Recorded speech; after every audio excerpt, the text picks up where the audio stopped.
Okay, here's that moment of truth where I wait for it, where I wait and we wait and the people wait. The people got to wait. We got to wait by the Brandenburg Gate.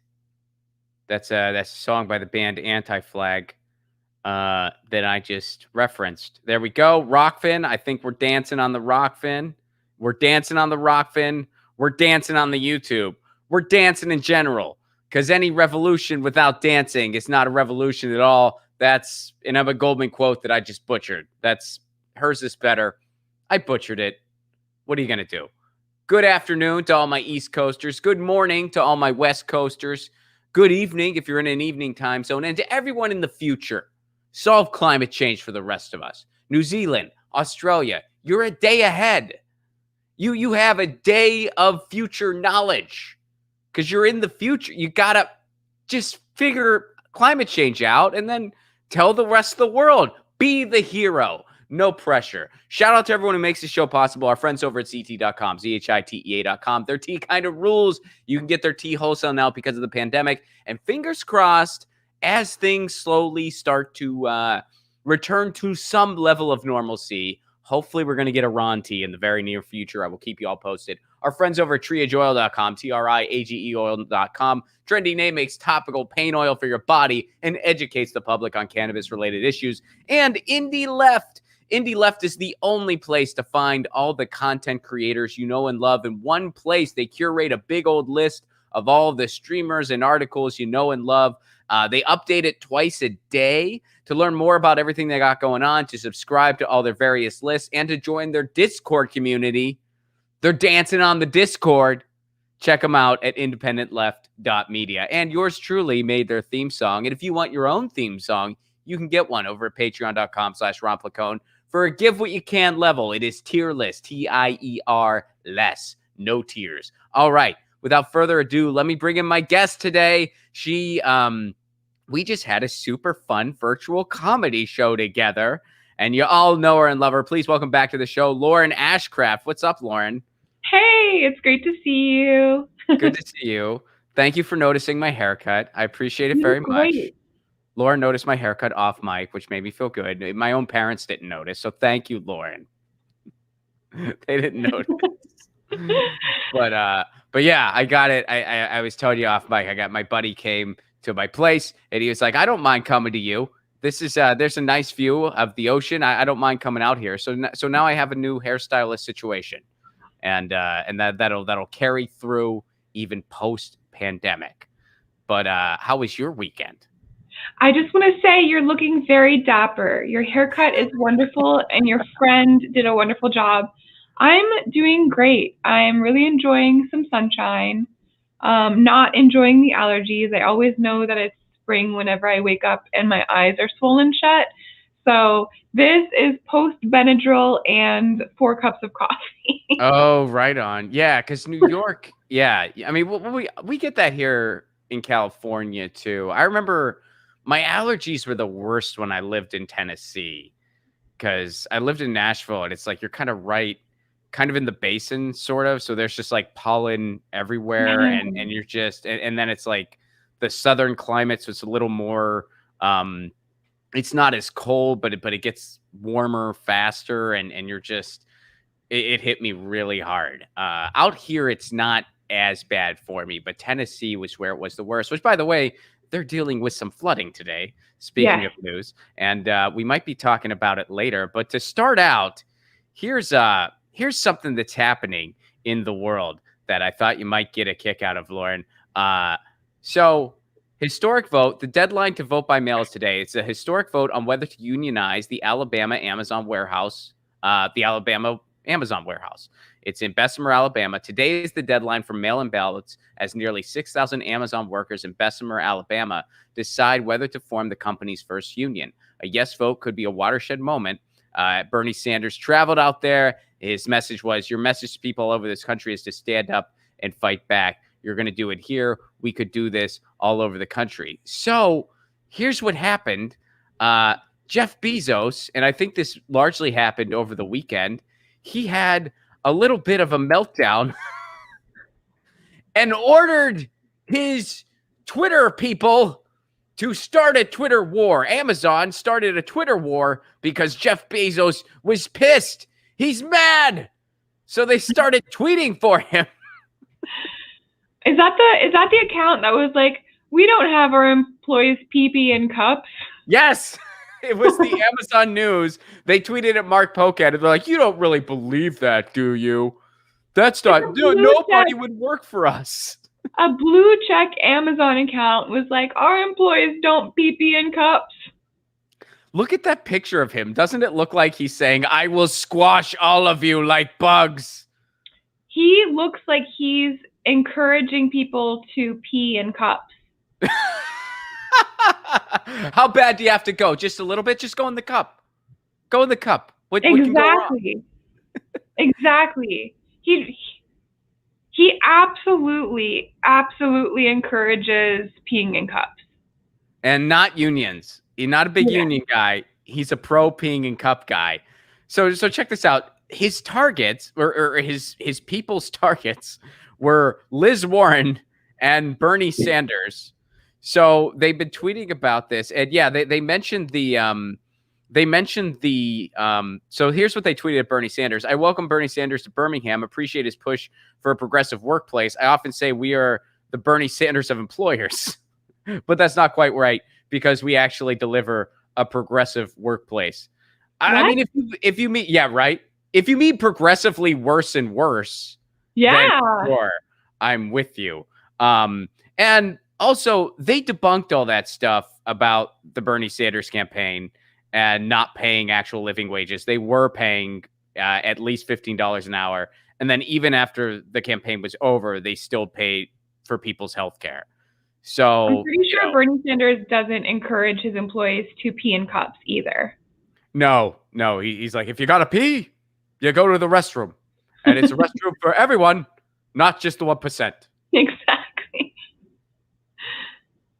Oh, man. I also, like, as somebody who's done, like, freelance social media management, I also, like, I realize the process of, like, planning and replying and tweeting behind the scenes professionally as a job. And I'm wondering, like, how many people had to sign off on this tweet that you're showing right here? Well, yeah. And so this is the thing that you reference. Here's they tweeted this at Mark Pocan. Yeah. You don't really believe the peeing in bottles thing, do you? If that were true, nobody would work for us. That's their rebuttal. Nobody would work for us. And during this late stage capitalism where society is crumbling and people are working 2 and 3 jobs just to survive, and people are absolutely desperate by a capitalistic machine that has crushed everybody except for the very, very rich, nobody would work for us if they had to pee in a bottle. Yeah. I'm like, when there's record unemployment, I'm sorry, but whenever you take a step back and look at how our society is set up, it's very, very, very clear that all of these corporations that dump all this money into federal politics have a very strong opinion about where we should be headed in society.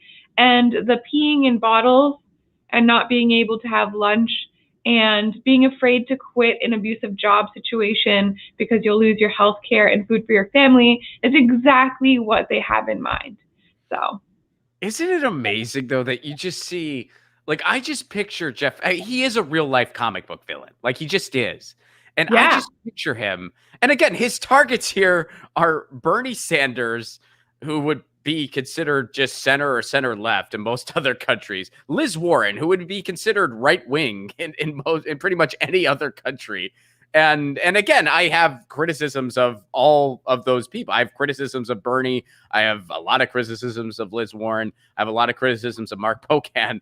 But it's like here, they're being targeted by this mogul dude. I just picture him, you know how in The Wizard of Oz where the witch just goes, fly my pretties, like I picture Jeff Bezos like, attention my pretties, and then these like Twitter people just show up and he goes, oh my god, Several politicians have angered me. Send out the minions, and they just go on the phones and they're just tweeting, and they have these wings and they're just flying around, and they're like, we're fine using our marketing powers for evil. How can we appease you, Sir Bezos?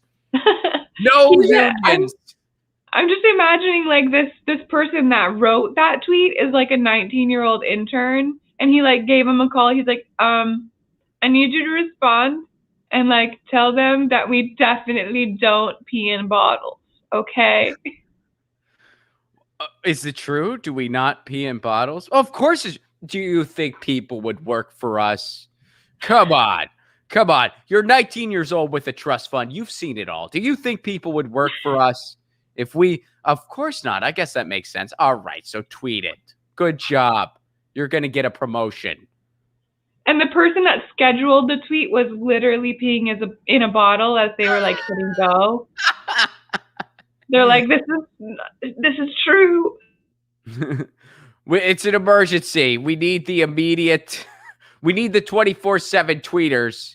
Get the bottles out. We cannot phone this in. I mean, you're going to be on a phone tweeting, but we cannot phone this in.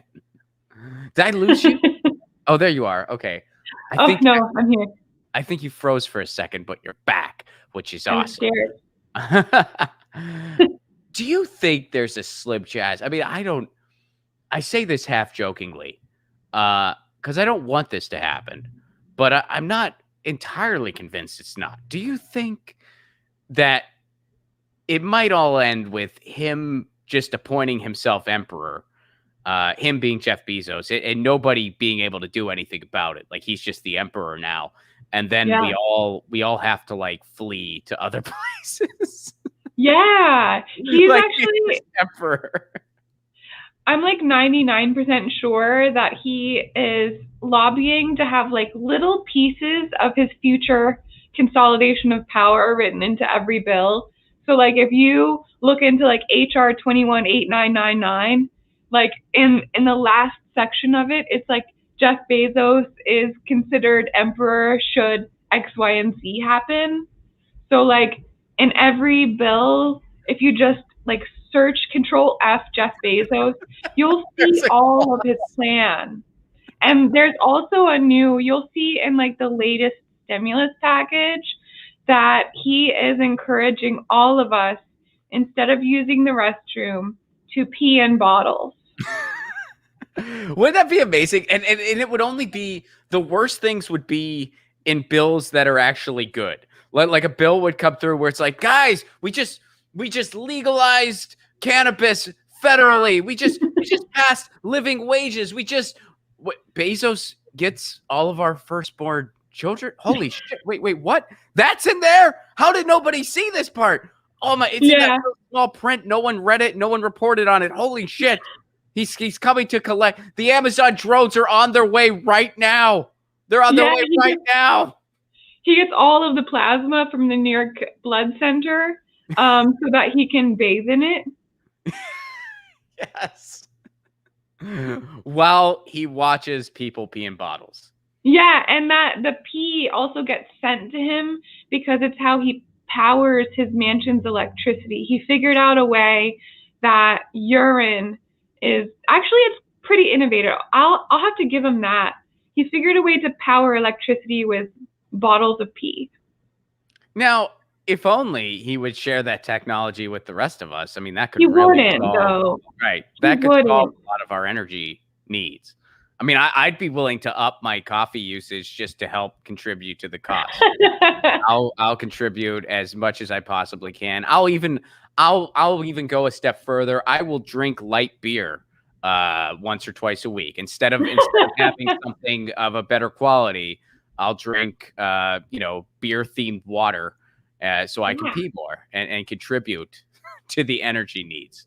Right, but he wouldn't. That's the whole thing. Is like, it powers his mansion and also his anti-aging machine.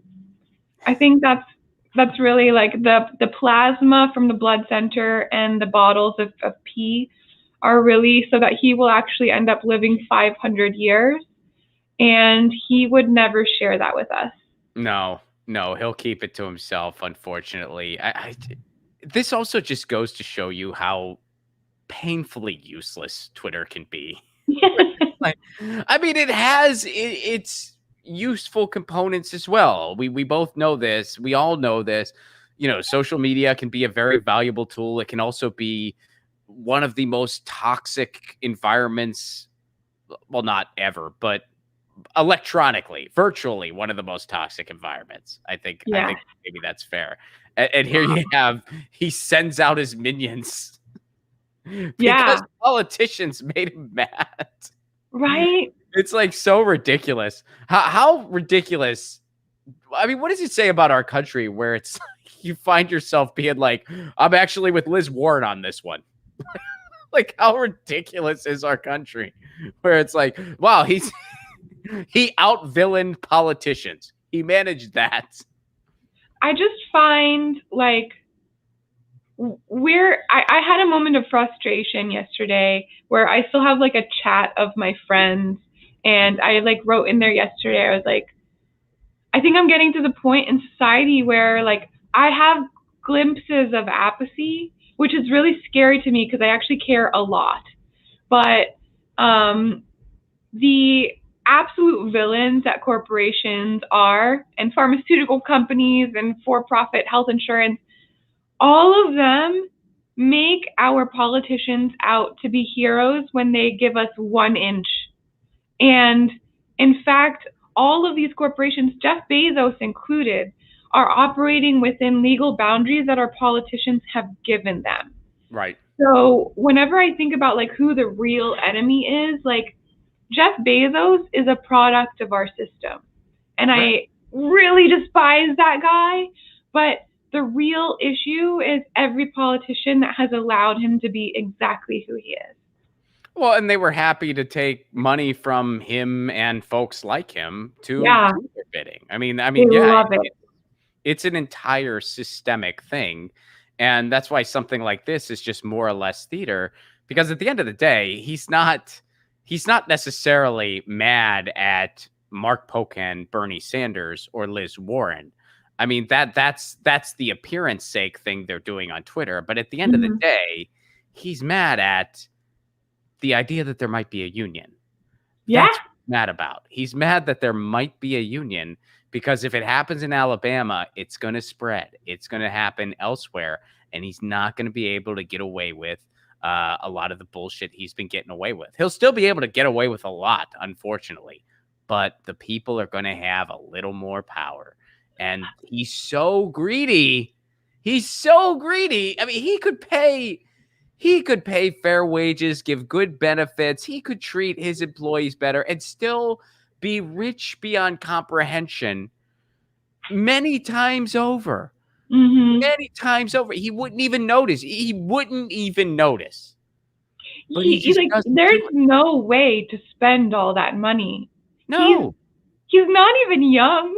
Like, what if you were like a 3-year-old with billions of dollars? I'd be like, I would not understand being that, like, he's hoarding money.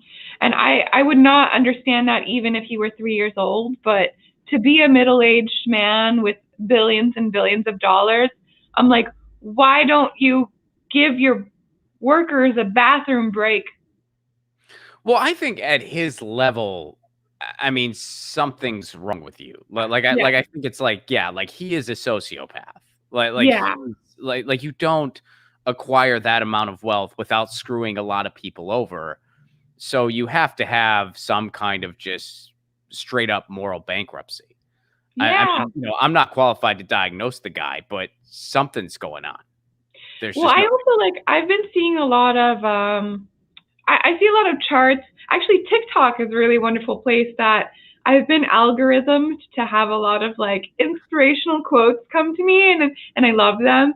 But there was this one guy. I wish I could give him credit right now, but he was talking about like what the chart of success versus happiness looks like, and like there is a certain level of like being able to pay your rent without stressing too much. Like that's a good area to be in.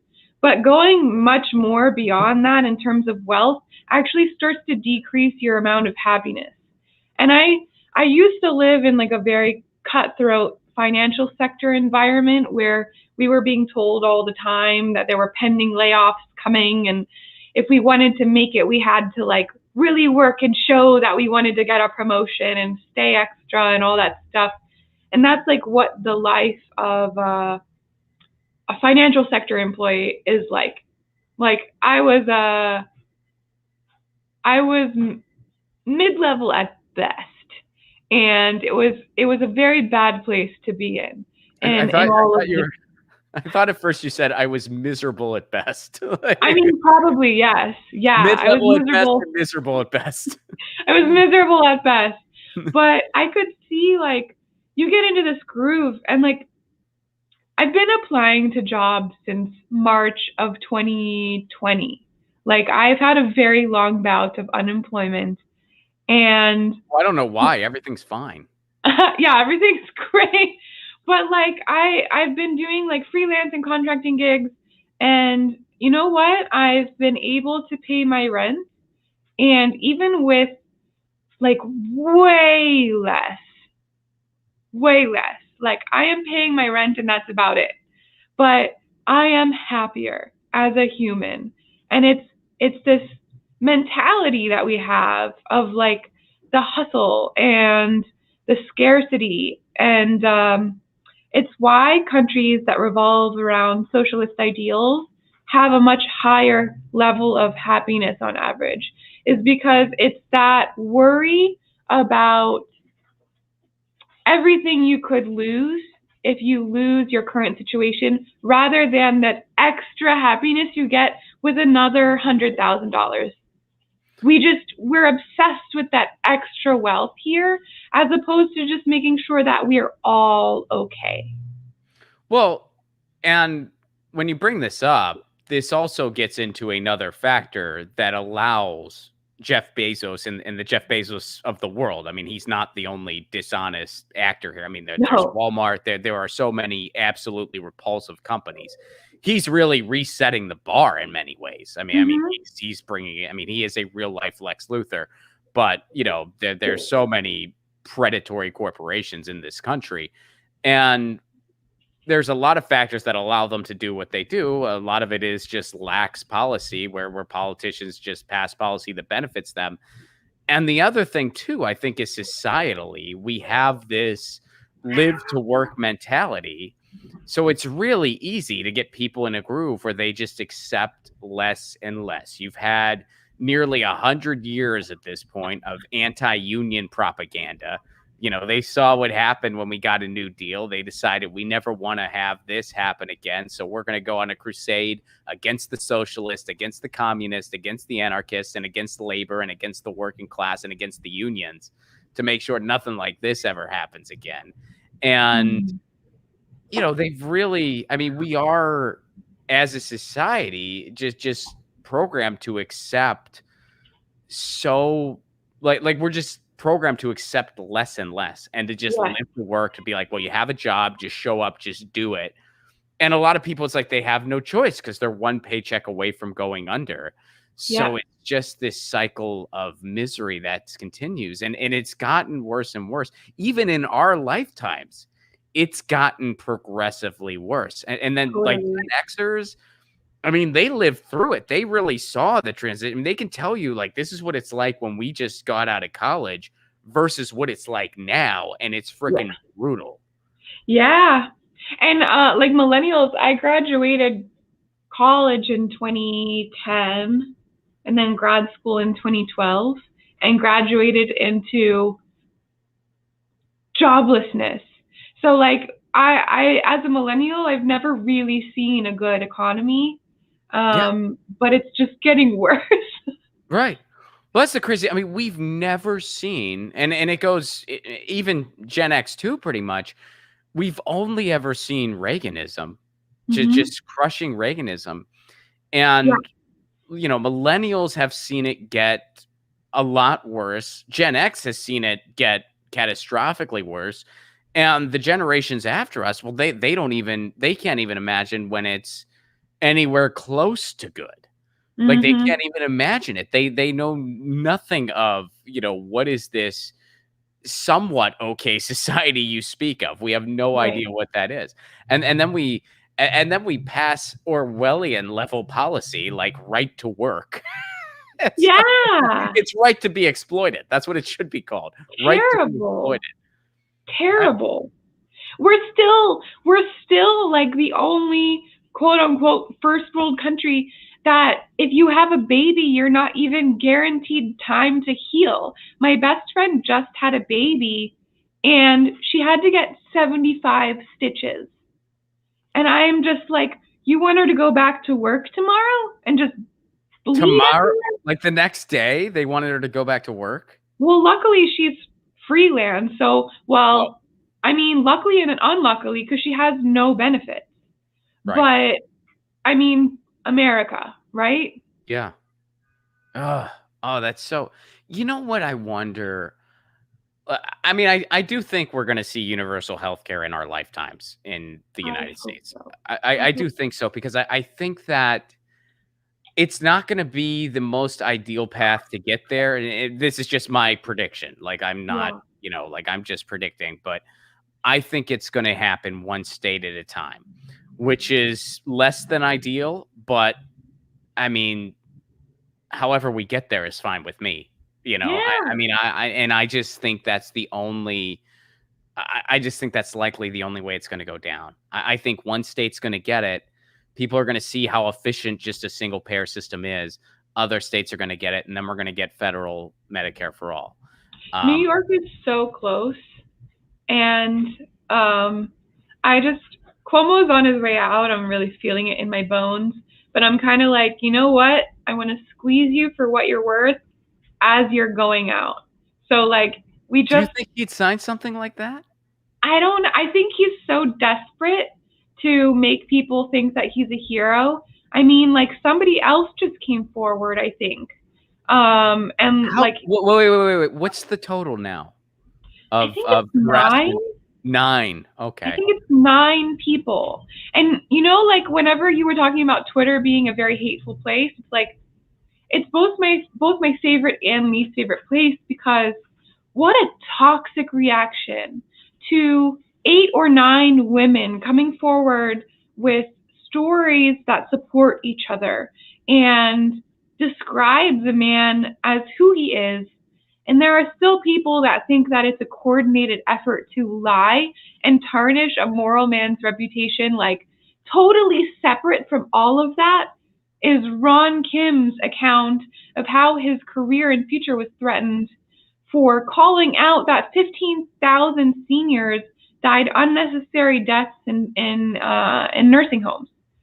And this man, like, despite the fact that we're very close to having legalized cannabis in New York, which it's not by any means a perfect method to do so. There's some things that I wholeheartedly disagree with in the bill. But I will say, like, that's happening despite Cuomo, because we were almost there previously, and he's who stopped it. So if it passes now, he's thinking like, oh, I'm going to look like this giant hero. Like, bro, we're doing everything right now despite you. Let me run this theory by you. Him and his brother are going to switch jobs. I mean, it's America, so like he's just going to be he's going to be the new. Neither of them are qualified for either one.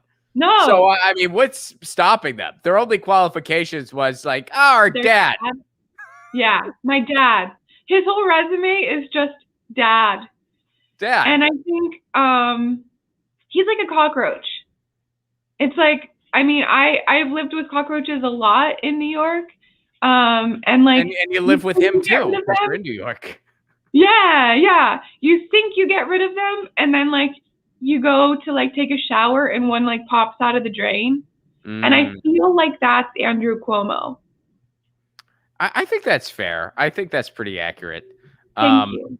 Yeah, no, I'm with you. Yeah, he is.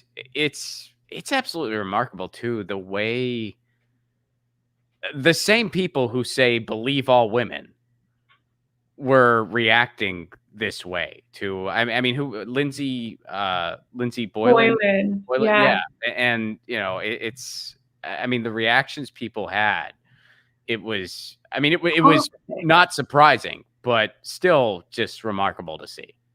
I tweeted the other day, I don't know if you saw, I made a lot of Nazis really mad in the past week. I tweeted that the fetishization of Asian women is white supremacy, and I wholeheartedly mean that. And I know that I'm white passing. I've experienced that myself as a part Japanese woman, and the shooting, the spa shootings that happened, the shooter himself had said that he was trying to reduce his temptations. Yeah. So Asian women have been hypersexualized, fetishized, and that is not the same thing as being attracted to a woman who happens to be Asian. Two totally different things. But I tweeted that, and boy, I made some people very, very mad. And it's very ironic that the people that were saying that I was racist for saying that are white men. Yeah, I mean, it's so amazing how, I mean, people went to bat for that guy.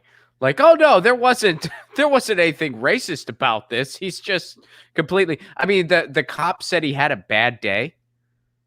I can't. And Like, he had a bad day. White supremacy dies very, very hard. And I think we're seeing that. Like, today is day number 1 of Derek Chauvin trials. Yes, And I want to talk about it. So we'll transition there next. oh my gosh, I'm so sorry. I have so many thoughts. But I think just the thing about all of this is, like, we saw him die. We saw George Floyd die. We saw what the shooter said about Asian women. Right. We see all of it. And it's willful ignorance that we're not all out on the street 24/7 screaming our lungs out. Like, Yeah. I don't understand, what does it take to get us mad? Well, I think a lot of people are mad. I mean, I think everybody's mad. I mean, if you're not angry, you're asleep.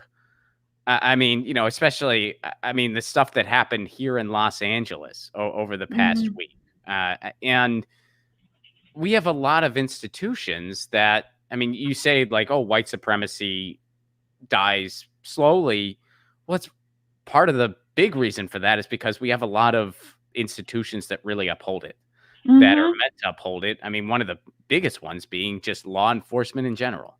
Yeah. Both in the structural sense, in not just in, but also in the literal sense, because you've had white supremacy infiltrating law enforcement for decades now.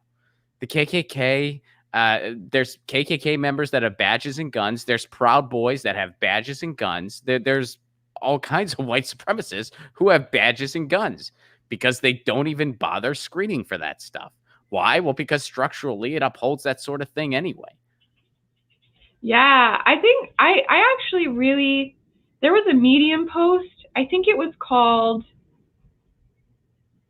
Stories of a Bastard Cop or something along those lines.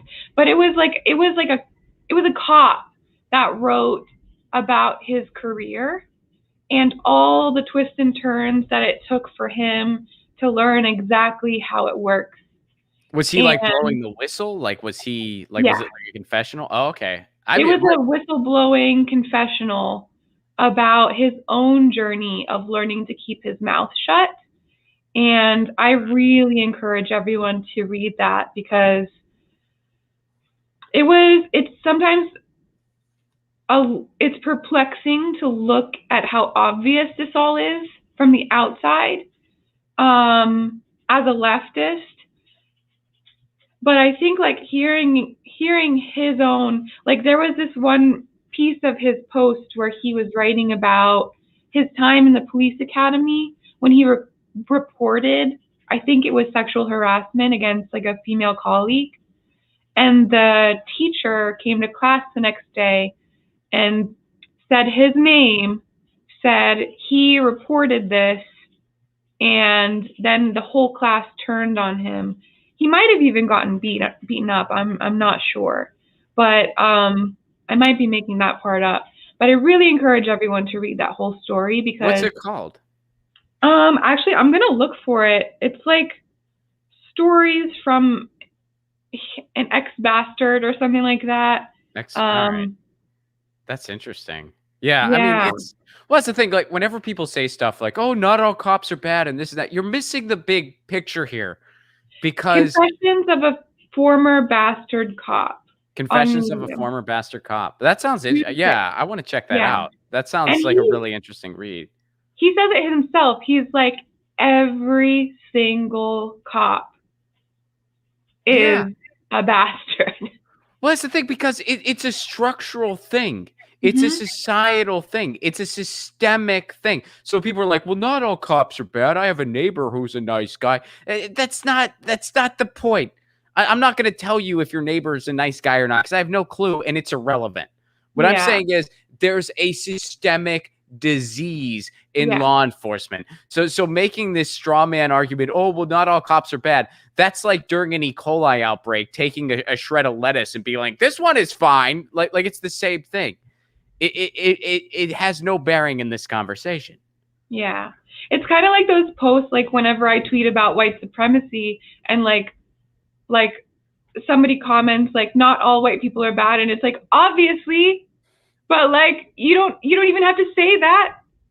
Yeah. Like it's amazing. Saying that. Like, it's amazing the hills people will pick to die on. Like it's incredible. I mean, I've tweeted stuff like, I've tweeted things like there should not be any billionaires. No one becomes a billionaire unless some people got screwed over, which I believe that's full-heartedly true, because 100%. And I've had people like respond to that with like, people really go to bat for billionaires. They go to bat for billionaires. I guess they think they'll see it and then help them out. Yeah, hey, like thanks for that.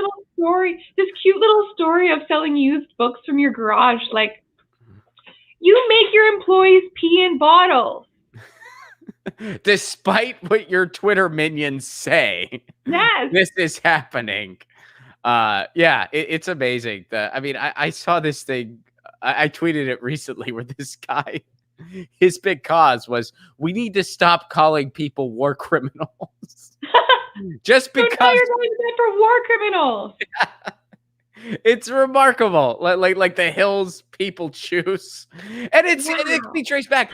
I mean, it goes back to like on cable news where they're talking about stuff like, oh, we got to do something about things like, you know, the estate tax or something like, oh, the teachers want a big pension. It's like all these ridiculous things. Yeah. That they're like, this is important.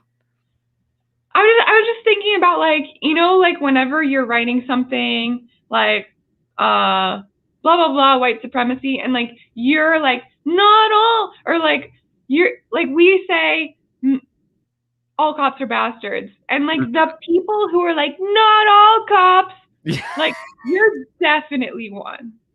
You're definitely the type of person we're talking about, because if you're not, you can just laugh it off.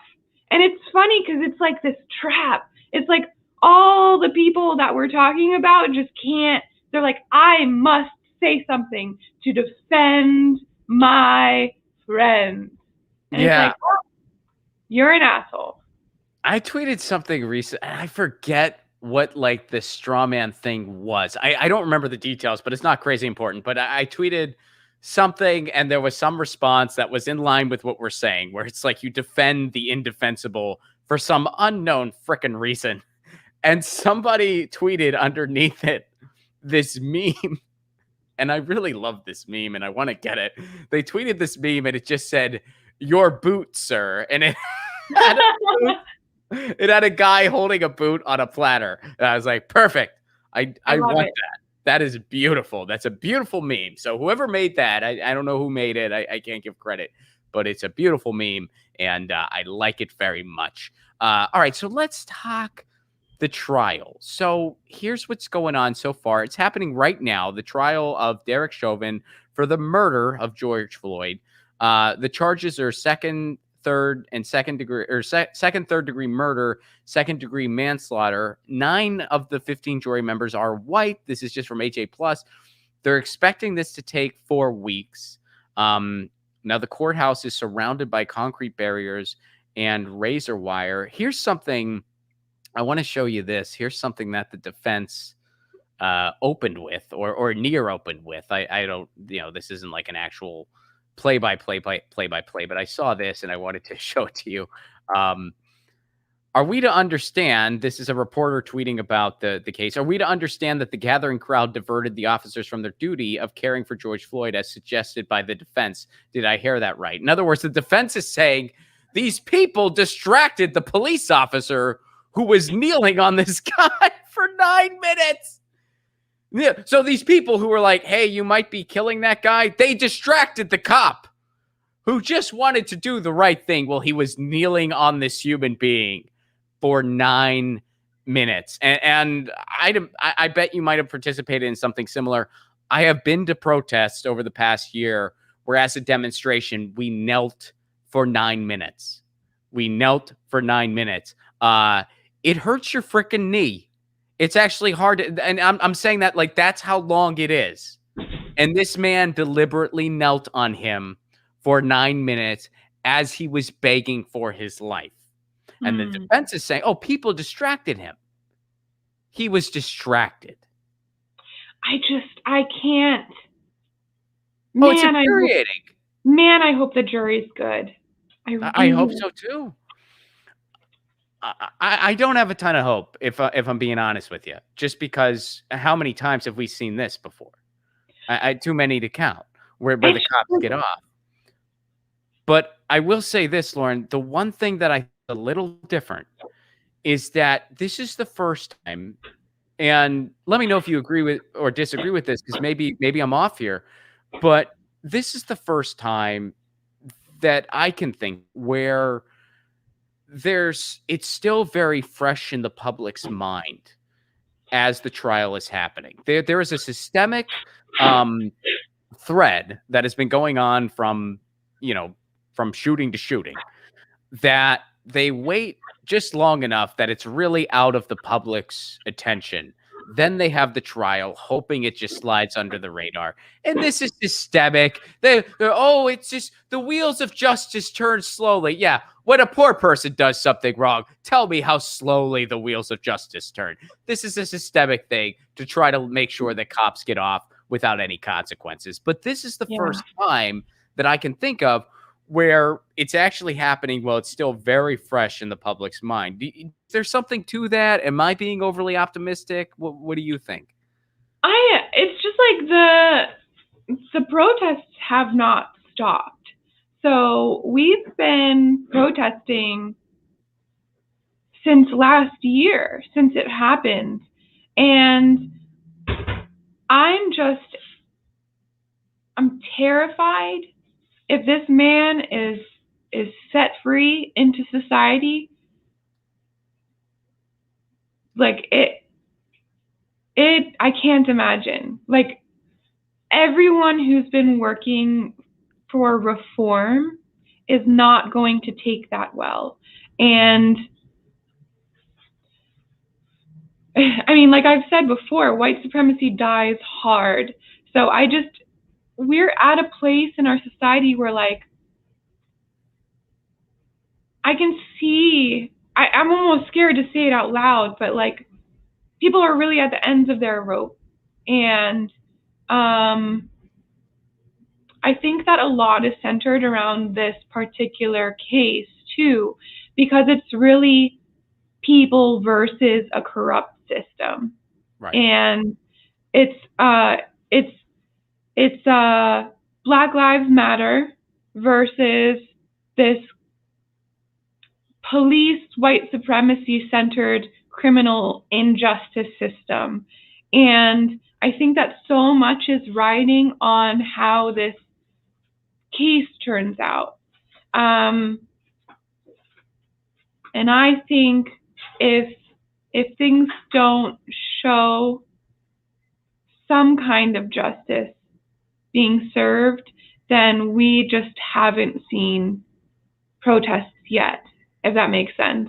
That's No, just my I mean, yeah, I'm with you. I mean, it is just, and I think finally you're seeing things like defund the police become more common vernacular. Mhm. I think that, you know, and this is just like more a semantics thing, but I think even just reform is that ship has sailed a long time ago. You can't Mhm. reform this. It's not, you cannot reform this. This is a system that is rotten to its core by design. And what really needs to happen is defund, demilitarize, and I go as far, I say we got to abolish. We have to abolish the way, abolish. I make up my own words. That's how fucking passionate I am. We need to abolish. It's a new thing. We we get rid of something electronically. Abolish. Yeah, No, and I we think need like we need to abolish. And when I say that, I don't mean there's not going to be any law enforcement in the world. I wish we could live in that world, but I don't think we can. There needs to be some law and order, but we reinvent the way it works in our lives, because this whole system is just, when you take a step back, you realize how ridiculous it is. When you really take it, all right, we're going to give this undertrained, underscreened person a badge and a gun, and we're going to have them respond to any situation with pure impunity. They can do whatever the hell they want. And most of the stuff they're responding to, they're going to be completely ill-equipped to deal with. They have no qualifications to handle someone who is mentally ill. They have no qualifications to really settle a dispute, because their inclination is to shoot first and ask questions never. And we're just going to have them respond to everything.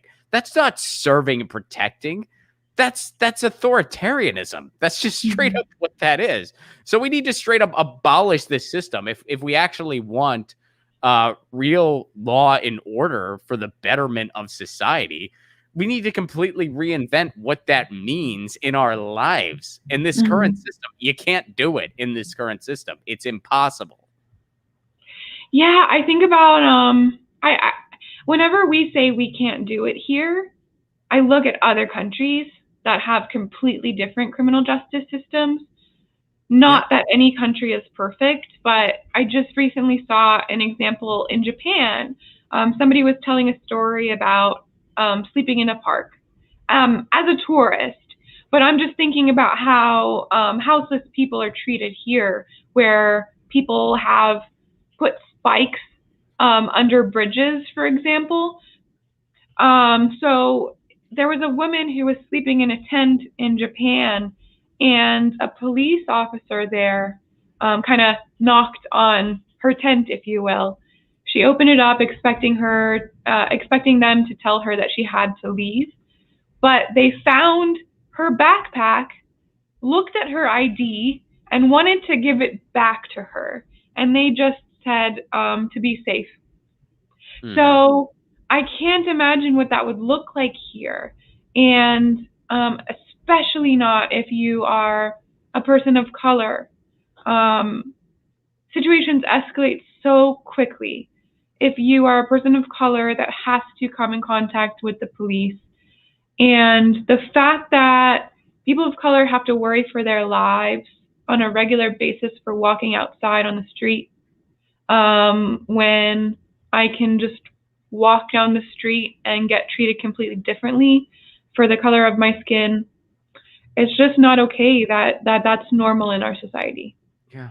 I mean, and it's, we as a society is like we are just such a brutality first society, and we Mm-hmm. have just the utmost hatred for poor people and for homeless people. And I mean, it's just, I mean, this is a much this is kind of a much less heavy example.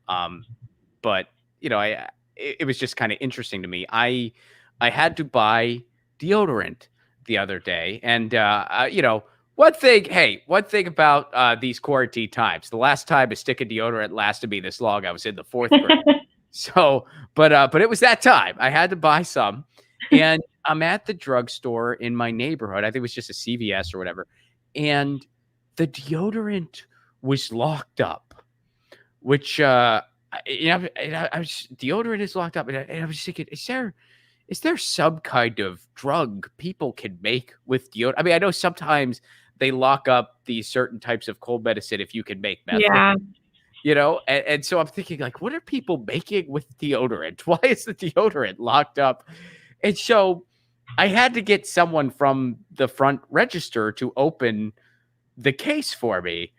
And, I just wanted to make small talk just to have a human interaction. So I said, hey, man, I know it's not your call here, and I'm not complaining, but I got to be curious, dude. Why do you lock up deodorant?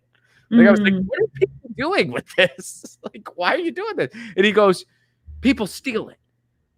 And I go, okay. I mean, all right. I mean, people steal everything, man. I don't know. And he goes, well, they'll steal, like he said, like sometimes they'll try to steal cases of it or something, which kind of sounded weird to me. Like, I can't imagine people like walking with like cases of deodorant, like, we got them. But it's just amazing to me that they would rather have this situation where they lock stuff up, which by the way, like, it costs money to do that, and then they have to like have somebody unlock this deodorant because occasionally people might steal it, which people will steal stuff like that because they're desperate, not because they're like, oh, one over on you.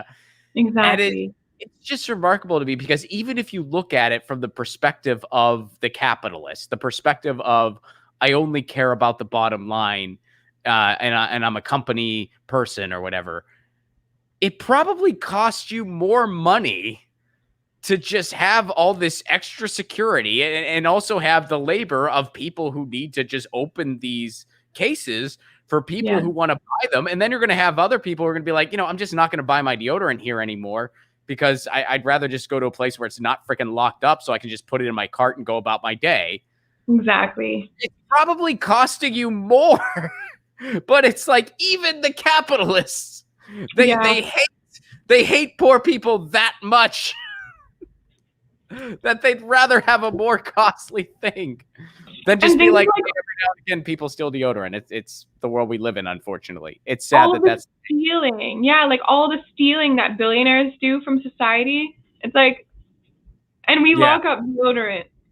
Yeah, we're mad at the people who steal deodorant because they're desperate. Because they're desperate. Like people steal. I mean, there was that one, I think it was in Philadelphia, where that guy stole some stuff from a pharmacy and he just left a note and he said, I'm sorry, I have a sick kid and I have no choice. I mean, it's like society's the problem. That guy is not the problem. Society, the society that put that guy in that desperate of a situation, that's the freaking problem. Exactly.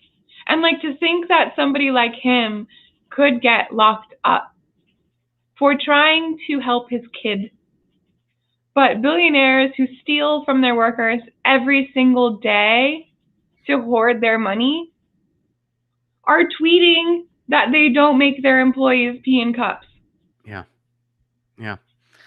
And I mean, even just you look at what Wall Street does, the way they treat our society like their own playground, and people's pensions get destroyed in the balance. People's jobs get destroyed in the balance. There's no repercussions. They just go on playing their games. When their own game is used against them, they pitch a hissy fit, like what happened with the GameStop situation. Yes. And we're just like, oh, we need more regulation. We need more regulation. No one's supposed to use our rules against us. The poors aren't supposed to be able to do that. We use this world as our playground. We've generated capital upon capital so that it's worth about $1 quadrillion. And we've been able to do this off the backs of everyone, because if you trace every single dollar that goes into Wall Street, it can be traced back to the public, to we the people. So they've used our entire society as their own playground. That's perfectly legal. But the desperate person stealing a stick of deodorant, or the person who was targeted by a cop and then was knelt on for 9 minutes. I mean, even like, wasn't they looked into why he was called in the first place, and it was false. Wasn't it over a supposed counterfeit bill, right? Yeah. Like, it was supposedly counterfeit. Which, yeah, why would you ever need to call the cops in that situation? And it wasn't. It's my understanding that was false in the first place, and that's really what I know that we both agree on is whenever we're talking about like it's too late to reform. It's like the fact that someone's first instinct is to call the cops, and the cops show up and they kill a guy because of a potential payment issue that didn't exist in the first place. Yeah. I mean, it's just, and wow. I mean, how do you live with yourself if you're defending that guy? Oh, the cop was distracted.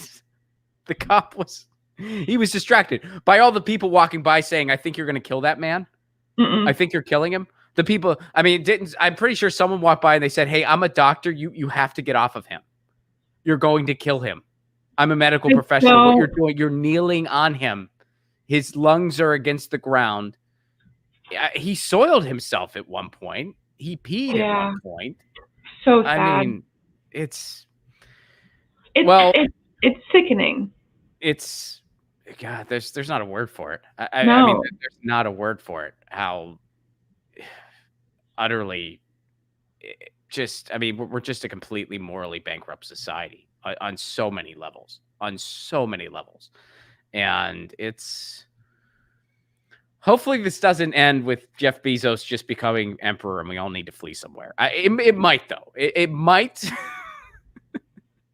Everyone just needs to keep checking all the bills that go through Congress for like secret. Make sure there's no Bezos pork in there. There's no Bezos pork that gives up like he could steal your car. We thought this was a great thing. We thought this was a really cool thing. We got municipal broadband, but Bezos can steal our car. Yeah. Bezos, he's going around. His people are taking our cars.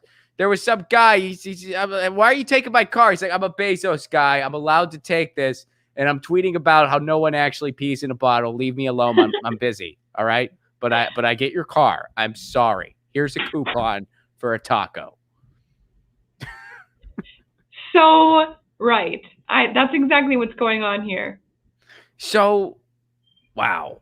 Let's just kind of, do you think there's a chance we might see some semblance of justice this time? And I know we're day one on what's likely going to be at least a month-long thing.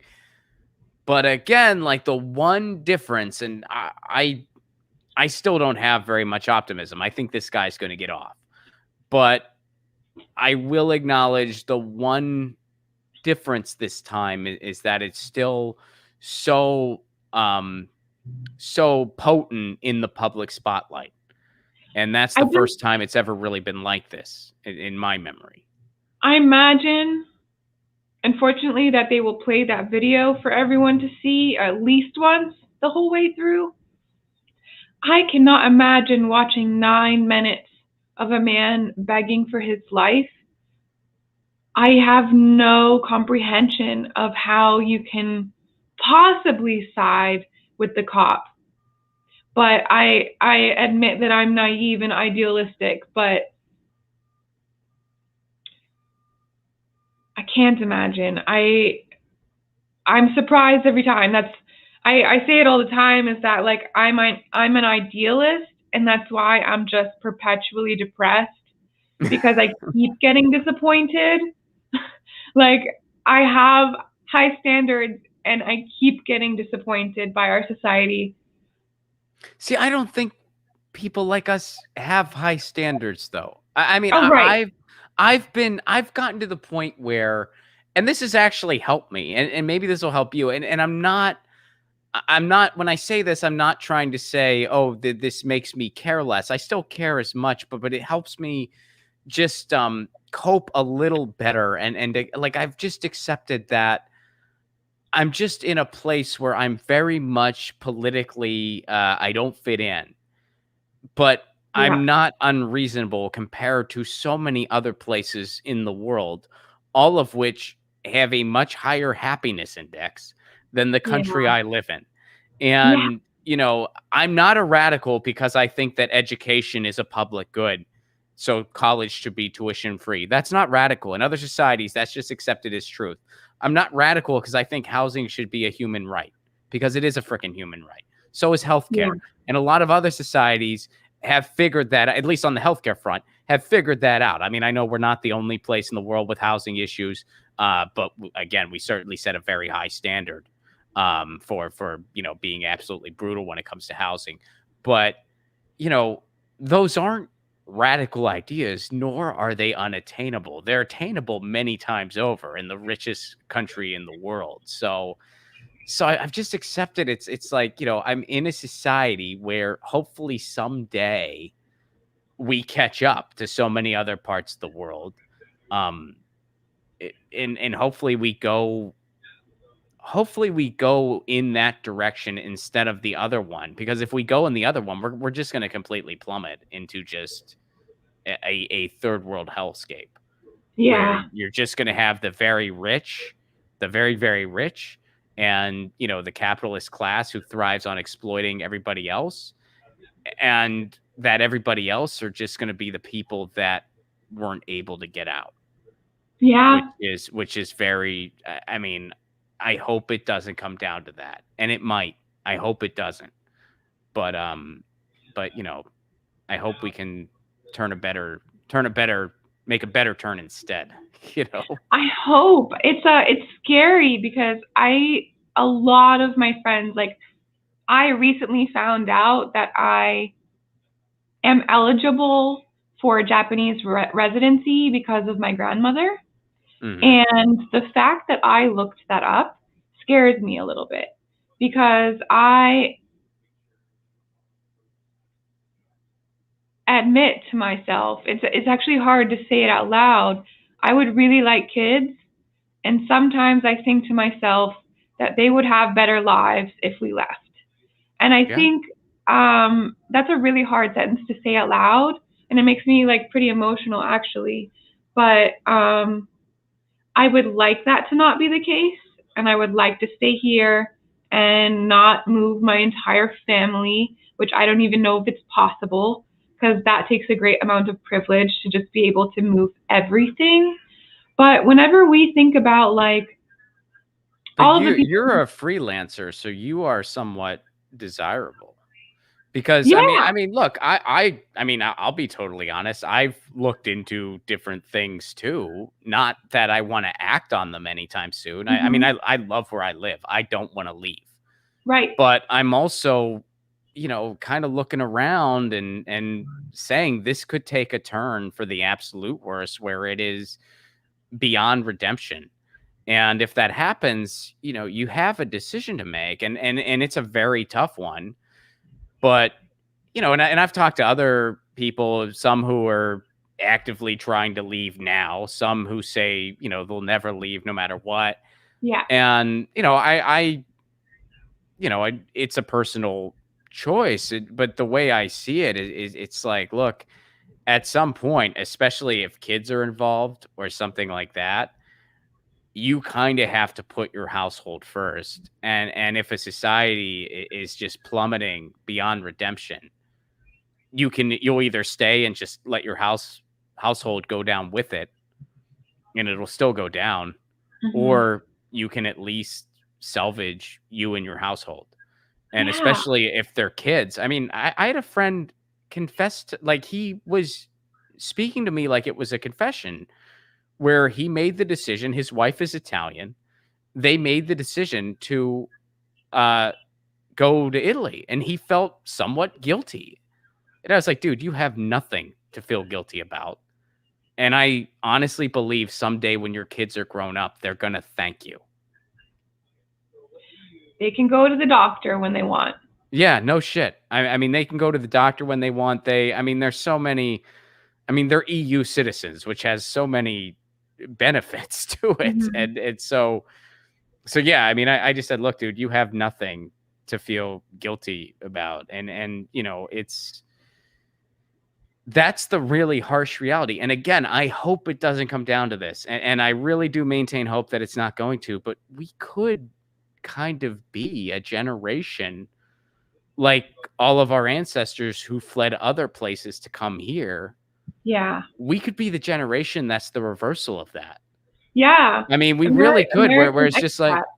yeah, like an American exit where it's just like, yeah, oh yeah, so and so's from the US. Oh, was he one of the 2020 exits? What are the 2020 exits? Because they'll refer to it as 2020 because that's when it all, kind of started. And it is a possibility. I hope it doesn't come down to that.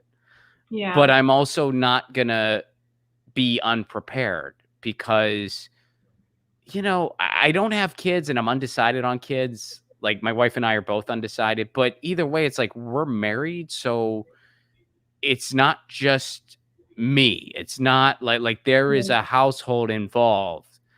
And I'm going to do everything I can to make sure that my household is safe and has the best quality of life possible. Mhm. My wife and I are both going to do that for our household and for anyone else who might join it. Yeah. And, so yeah. And it hurts my heart that I've looked into those kind of things. And I hope I never have to act on them. I really do. Same. Yeah. I don't want to move.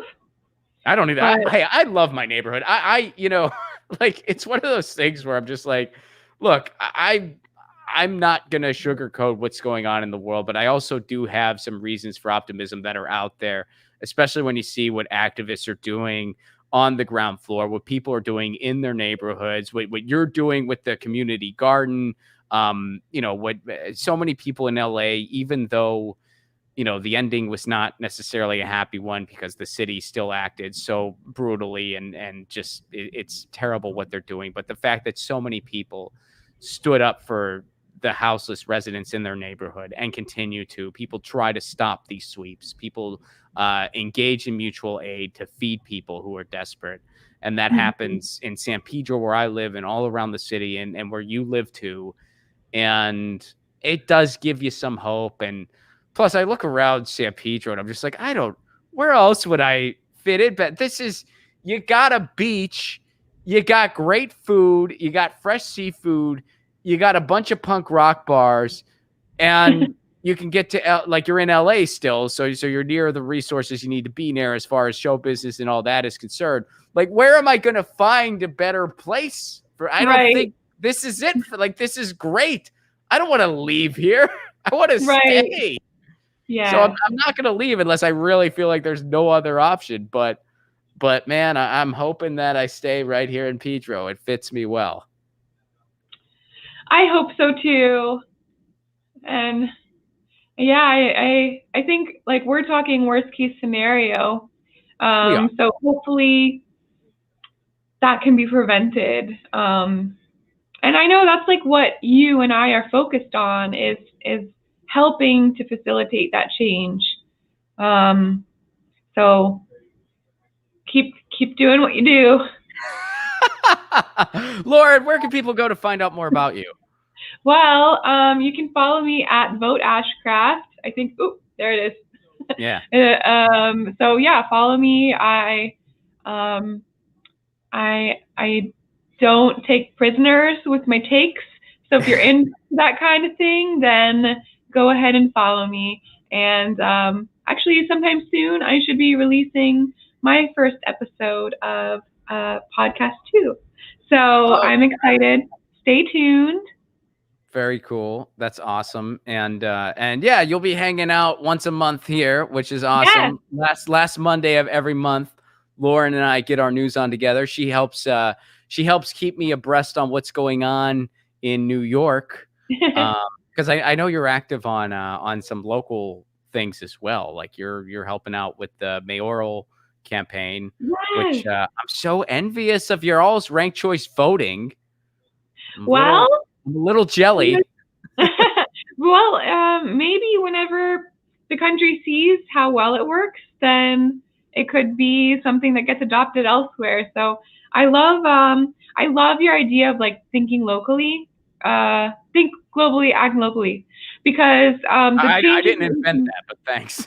well, the changes that we can make in our own neighborhood can actually impact a lot of people.